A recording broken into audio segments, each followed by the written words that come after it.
Hi, everyone. Nice to see you all here today. Um, so we're going to talk about the Columbia HIPC, and which is called Antiviral Immune Responses in Tissues and Circulation. And of course, what we're looking at is we're trying to understand the heterogeneity of immune memory, particularly T cell memory, um, and how it's distributed in different tissues and how that affects how we're storing memory, the function of memory, and the ultimate protective immunity. And kind of focusing on these sort of three different types, this effector memory, which you've heard all about, the tissue resident memory, and then we have other types of memory like central memory, and that each tissue has a certain characteristic, a proportion of, say, tissue resident memory, depending on that site. So lungs have about 70% tissue resident, whereas guts have about 100%. All the T cells, practically all the T cells are tissue resident memory, and then lymphoid, they have different proportions in humans. So we want to understand how this is related to protection. Why do we have this heterogeneity? And we know that in mice, that tissue resident memory mediate that optimal protection to site-specific pathogens. So in mice, they tend to localize around the airways. And this is really old experiments. Now these are transfer experiments we showed that in an influenza challenge model, that mice that only had their only memory that was lung tissue resident memory were fully protected from lethal challenge, whereas mice that had that circulating memory from the spleen were not protected any more than naive cells were. And we also know that the TRM mediate this protection through many mechanisms, through both in situ protective functions as well as recruitment functions. So this protection can also involve both circulating and surveilling memory populations. And then for other types of infections, the surveilling may mediate protection more than tissue resident. So the goal of this HIPC program is to comprehensively study the immune response to infection across the body in blood and tissue sites where we know these immune responses are initiated, function, and maintained. And so we have sort of three major goals to define the antiviral response of T cells as well as dendritic cells in tissue sites and how they vary, and looking at a lot of different tissues to get kind of the rules and how we're storing memory.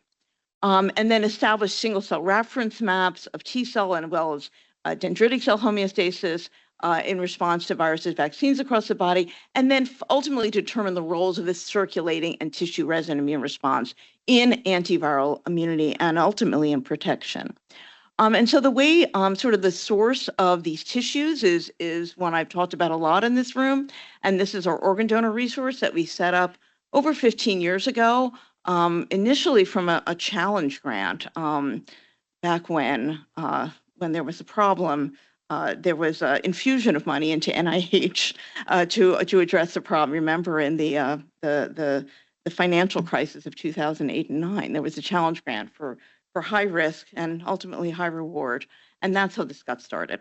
But then in 15 years we've gotten now samples from over 800 donors, and so we have quite a bank to look at immune responses across tissues. So we're using organ donors, so we get these fresh from the donors at the time of acquisition for life-saving transplantation. We get multiple sites. We get lungs, intestines, primary and secondary lymphoid organs, and even skin and bone marrow.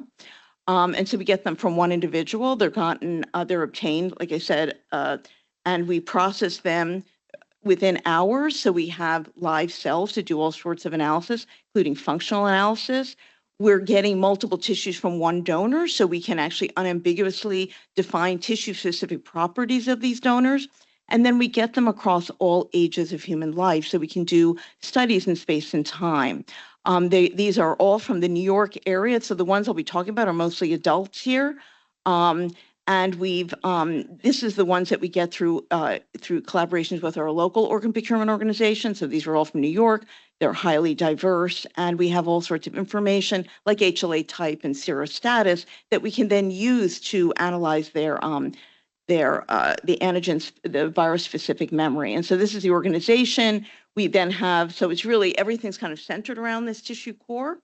And so we have three different projects. One's on T cells, from my lab. The other one is on dendritic cells from Boris Rice's lab. He spoke last year. And then we also have some vaccine studies to look at these longitudinal responses. And then Peter Sims, who you'll hear from in a little bit, runs a single cell core and is really participating in all of these projects to do this single cell profiling of immune cells and tissues. And then we also have an immunoassay and imaging core to do spatial analysis.